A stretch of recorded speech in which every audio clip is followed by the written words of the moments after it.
Hello नमस्कार प्यारे साथियों, आप देख रहे हो हमारा आपका यूट्यूब चैनल अक्षय दृष्टि एजुकेशन।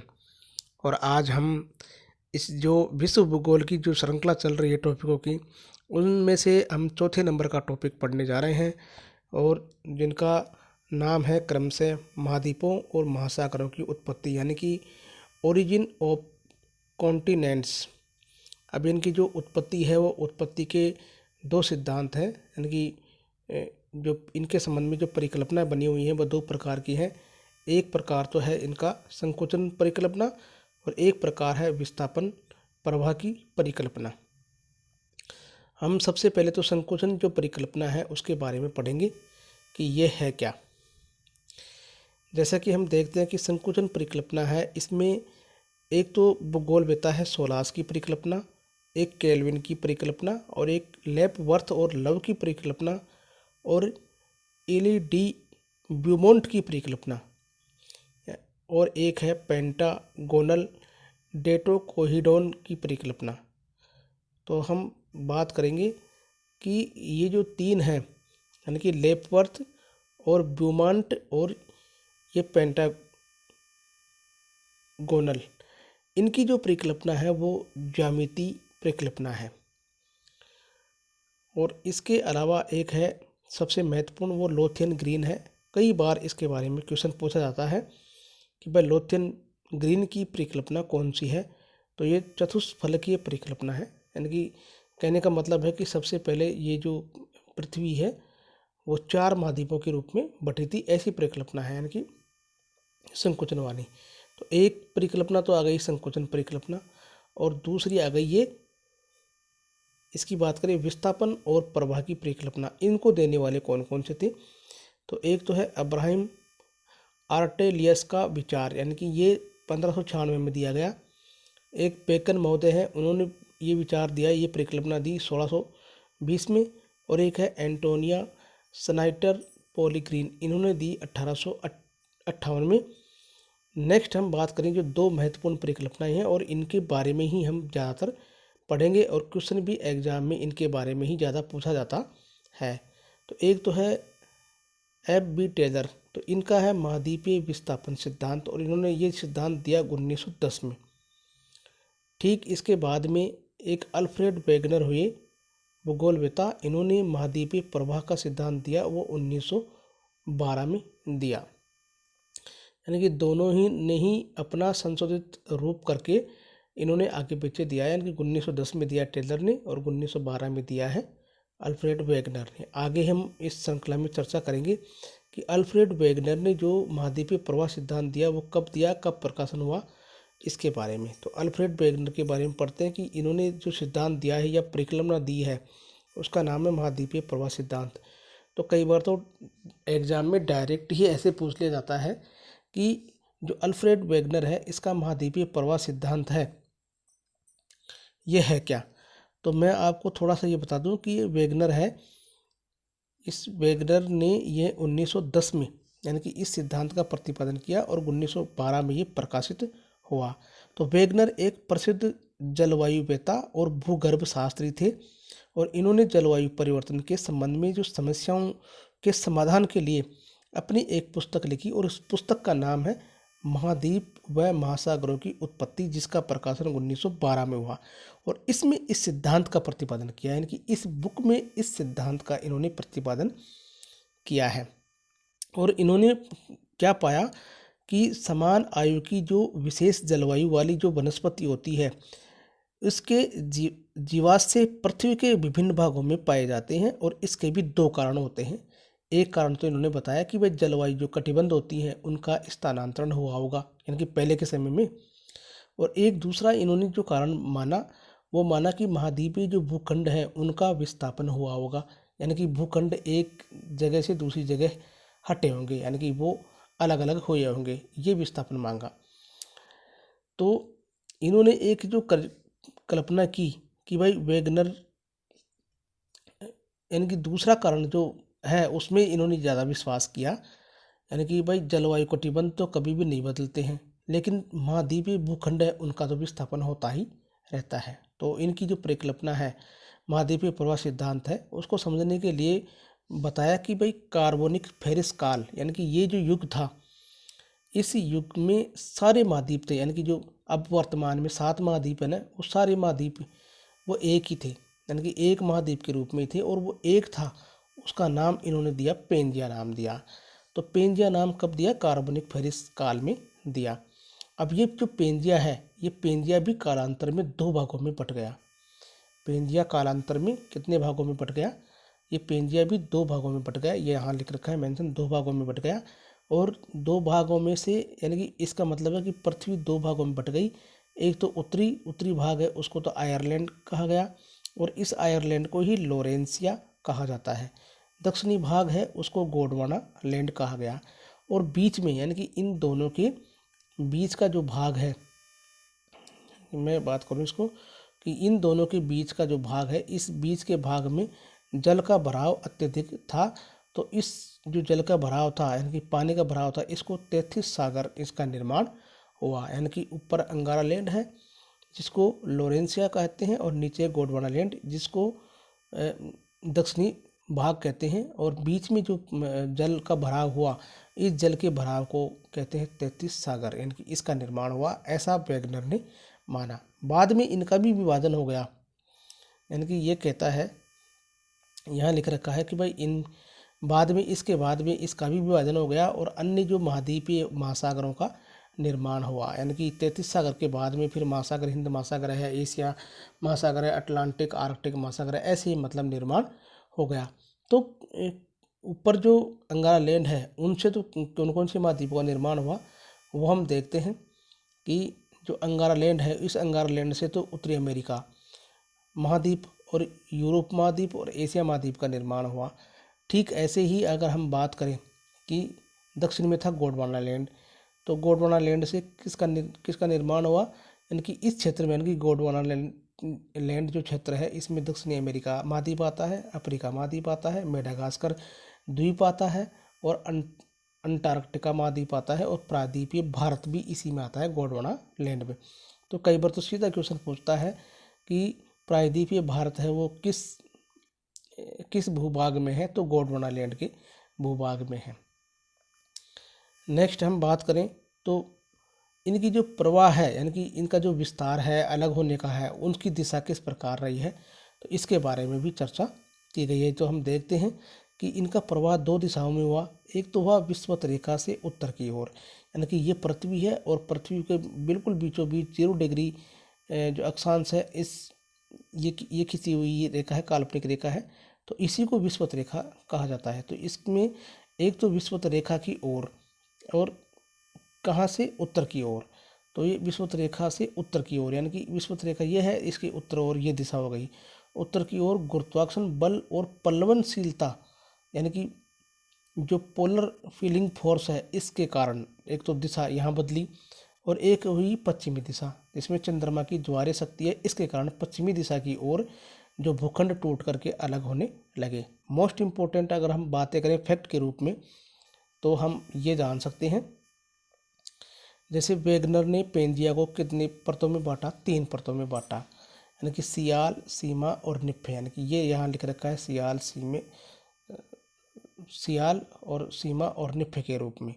अब वेगनर ने सियाल है इसके लिए बताया कि भाई सियाल हमेशा सीमा के ऊपर निर्बाध रूप से गति करती रहती है, यानी कि सीमा के ऊपर तैरती रहती है। फिर आगे तटों की अगर समरूपता की बात करें तो जगस्था स्थिति होती है, यानी कि जिग्सा पोजीशन होती है, जिसको जिग्सा फिट भी कहा जाता है, यानी कि आमने सामने रहना। अब यहाँ जिग्सा फिट है, तो इसका कहने का मतलब है, मैं आपको यहाँ बोर्ड पे समझा देता हूँ कि जैसे जो महाद्वीपों का निर्माण हुआ है, वो इस प्रकार से ये टूट करके ऐसे इस प्रकार के बने हुए हैं, यानी कि जैसे कि यहाँ से अलग होकर के और यहाँ से ऐसे टूटे हुए हैं, जैसे इनको एक मिलाने पर ये एक हो जाएंगे, ऐसे बने हुए हैं। और ये अमेरिका की बात करें, ये उत्तरी अमेरिका, और ये यहाँ ऐसे दक्षिणी अमेरिका बने हुए हैं। तो इनको अगर सटाएं तो ये एक हो जाएंगे, तो इन्हीं को बोलते हैं जिग्सा फिट, यानी कि एक दराते के दांतों के समान होते हैं। नेक्स्ट हम मोस्ट इम्पोर्टेंट जो सिद्धांत है वो वेगनर का तो हम पढ़ चुके हैं, और एक है टेलर का सिद्धांत। तो टेलर के सिद्धांत के बारे में हम पढ़ेंगे। तो F.B. टेलर यानी कि महाद्वीपीय प्रवाह सिद्धांत, तो इसमें इन्होंने दिया 1908 में तो ये प्रतिपादन किया इस सिद्धांत का, इस परिकल्पना का, और 1910 में ये प्रकाशित हुआ। तो ये वो तो कार्बोनिक फेरिस काल का था, और ये है, तो इसकी हम बात करें तो ये है टर्शियरी काल का। तो टर्शियरी काल में इन्होंने ये कहा कि भाई मोड़दार पर्वतों की उत्पत्ति हुई और पृथ्वी दो खंडों में बट गई, तो एक तो उत्तरी ध्रुव और एक दक्षिणी ध्रुव में। फिर आगे चल कर के दूसरा काल आ गया, दूसरा युग आ गया, क्रेटेशियन युग। इसमें क्या हुआ कि पृथ्वी से चंद्रमा टूट करके अलग हो गया। अब अलग हुआ किस कारण से हुआ? क्योंकि ज्वारीय शक्ति के कारण से अलग हो गया। अब यहाँ देख लो कि अर्थ है, अर्थ के स्थलखंड यानी कि जो पृथ्वी है, इस पृथ्वी की घूर्णन गति के कारण स्थलखंड यानी कि पश्चिम की ओर विस्थापन होने लगे।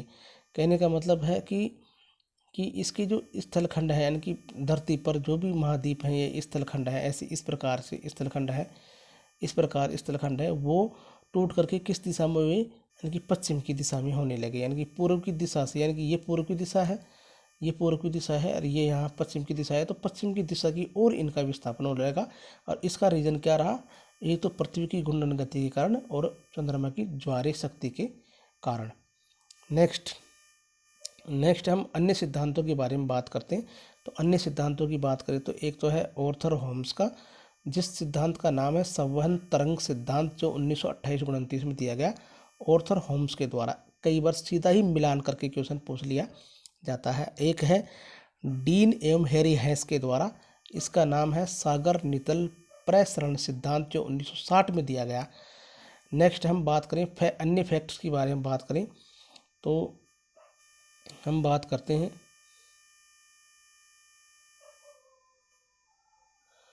कि जो प्लेट है वो प्लेट किसे कहा जाता है, यानी कि प्लेट शब्द का जो प्रयोग किया है ना, वो सबसे पहले प्लेट शब्द का प्रयोग किया है जे टूजो विल्सन।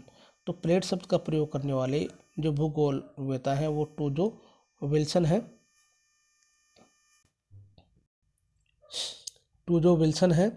और स्थल मंडल यानी कि प्लेट कहते किसे हैं? तो स्थल मंडल के विस्तृत या अनियमित आकार के दृढ़ भूखंड को ही प्लेट कहा जाता है, यानी कि धरती पर जो ठोस एक भूखंड होता है उसी को प्लेट कहा जाता है। और ये दुर्बलता मंडल या एस्थेनोस्फेयर पर क्षैतिज रूप में गति करते हैं। अगर इनकी मोटाई की बात करें, प्लेटों की मोटाई, तो वो मोटाई होती है 100 से लेकर के 200 किलोमीटर तक की गहराई तक इनकी मोटाई होती है। नेक्स्ट हम बात करें तो टेक्टोनिक्स, यानी कि ये जो टेक्टोनिक्स है ये क्या है? एक ग्रीक या यूनानी भाषा का शब्द है जिसका अर्थ होता है निर्माण या रचना। तो ये इन्हीं चीज़ों से बना है। और नेक्स्ट एक तीसरा शब्द आता है, वो तीसरा शब्द है प्लेटेटोक्टोनिक्स, यानी कि प्लेट विवर्तनी की। ये कई बार क्वेश्चन पूछा जाता है प्लेट विवर्तनी के संबंध में। तो प्लेट विवर्तनी कहते किसे हैं? प्लेटों की गति और प्रवाह से संबंधित जो अध्ययन होता है उसी को प्लेट विवर्तनी की कहते हैं। और इसे महासागरीय कटक भी कहते हैं। वलित व ज्वालामुखी पर्वतों, द्वीपीय चाप, तोरण और भूखंडीय क्रियाएं इनके कारण होती है। तो इस शब्द का प्रयोग सबसे पहले किसने किया? अगर मैं बात करूं कि प्लेट विवर्तनी के शब्द का प्रयोग सबसे पहले किसने किया, तो सबसे पहले इस शब्द का प्रयोग करने वाला है W.J. मॉर्गन। जिस प्रकार से प्लेट शब्द का सबसे पहले प्रयोग टूजो विल्सन ने किया, ठीक उसी प्रकार प्लेट विवर्तनी के शब्द का भी सबसे पहले प्रयोग किसने किया? W.J. मॉर्गन ने किया। और इन्होंने पृथ्वी पर यानी कि धरातल पर मुख्य रूप से मुख्य जो प्लेटें बताई, वो मुख्य प्लेट तो इन्होंने बताई 6 प्रकार की, और गौण प्लेटें बताई 20 प्रकार की। हम बात करें तो 6 प्रकार की मुख्य प्लेटें कौन कौन सी है? जैसे पहली है अमेरिकन प्लेट है, यूरेशियन प्लेट है, अफ्रीकन प्लेट है, इंडो ऑस्ट्रेलियन प्लेट है, प्रशांत प्लेट है, और अंटार्कटिक प्लेट है। मोस्ट इम्पोर्टेंट याद करने की बात है कि जो मॉर्गन द्वारा बताई गई जो प्रमुख प्लेटें हैं प्लेट विवर्तनी के सिद्धांत के तहत, तो सबसे बड़ी प्लेट कौन सी है? तो वो है, सबसे बड़ी प्लेट की अगर हम बात करें तो वो सबसे बड़ी प्लेट है वो प्रशांत प्लेट है। और सबसे छोटी की अगर बात करें तो वो है अंटार्कटिका प्लेट है। ये बात इसमें ध्यान रखने की है। आगे हम गुण जो हैं, जो प्रमुख गुण, अगर हम गौण प्लेटों की बात करें, जो ये 20 जो गौण प्लेटें हैं, इन गौण प्लेटों की अगर हम बात करें तो इनमें आती है मुख्यतः जैसे जुआन डी फ्यूका प्लेट है, जो ये अलास्का के पास में है अमेरिका में, और प्रशांत प्लेट के मध्य स्थित है। जैसे कोकोस प्लेट है, ये मध्य अमेरिका में है। फिर एक है कैरेबियन प्लेट है, मध्य अमेरिका में है।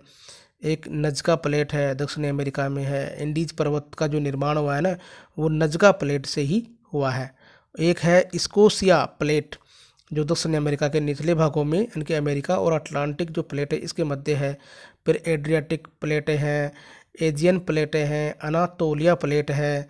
एक अर्बेनियन प्लेट है जो पूर्व महाद्वीपीय छोटी प्लेट है। न्यूबियन प्लेट है जो मिस्र में पाई जाती है। सोमालिया प्लेट है, अफ्रीका के पूर्वी तटों पर स्थित है। से सेल्स प्लेट हैं, तो ये भी सोमालिया के प्लेटों के नीचे ही पाई जाती हैं। एक फिलीपीन प्लेट है। कैरोलिन प्लेट है। कैरोलिन प्लेट है वो पापुआ न्यू गिनी जो अपने ऑस्ट्रेलिया है इसके उत्तर में पाई जाती है। एक फिजी प्लेट है, ऑस्ट्रेलिया के उत्तरी पूर्वी यानी कि फिजी द्वीप के नीचे पाई जाती है। तो पृथ्वी पर जो समस्त प्लेटों की जो बनावट है, उस बनावट की दृष्टि से भी इन्हें मुख्यतः 3 भागों में बांटा गया है। तो वो 3 जो भाग है वो कौन कौन से हैं, तो वो 3 भाग इस प्रकार से हैं। तो एक तो है अपसारी प्लेट या किनारे, या अभिसारी प्लेट या किनारे, और रूपांतरित प्लेट या किनारे। तो नेक्स्ट हम बात करें तो सबसे पहली जो प्लेट है उसके बारे में पढ़ेंगे। तो सबसे पहली प्लेट है अपसारी प्लेट यानी कि किनारे। तो 2 प्लेटें यानी कि जब पृथ्वी पर 2 प्लेटें एक दूसरे से विपरीत दिशा में जाती है, यानी कि अलग अलग दिशा में जाती है, यानी कि एक इस तरफ जा रही है और एक इस तरफ जा रही है, इसके जाने से क्या किसका निर्माण होता है, भ्रंश का निर्माण होता है। और इस भ्रंश में से लावा निकलता है और लावा जम जाता है, तो फिर नई क्रस्ट का निर्माण होता है। इसलिए जो नई चीज़ का निर्माण होता है, इसीलिए इसको रचनात्मक या संवर्धन प्लेट या किनारा भी कहा जाता है। और इससे यानी कि अपसारी प्लेट है, इससे क्या होता है कि ज्वालामुखी जो क्रियाएं हैं वो सर्वाधिक होती हैं।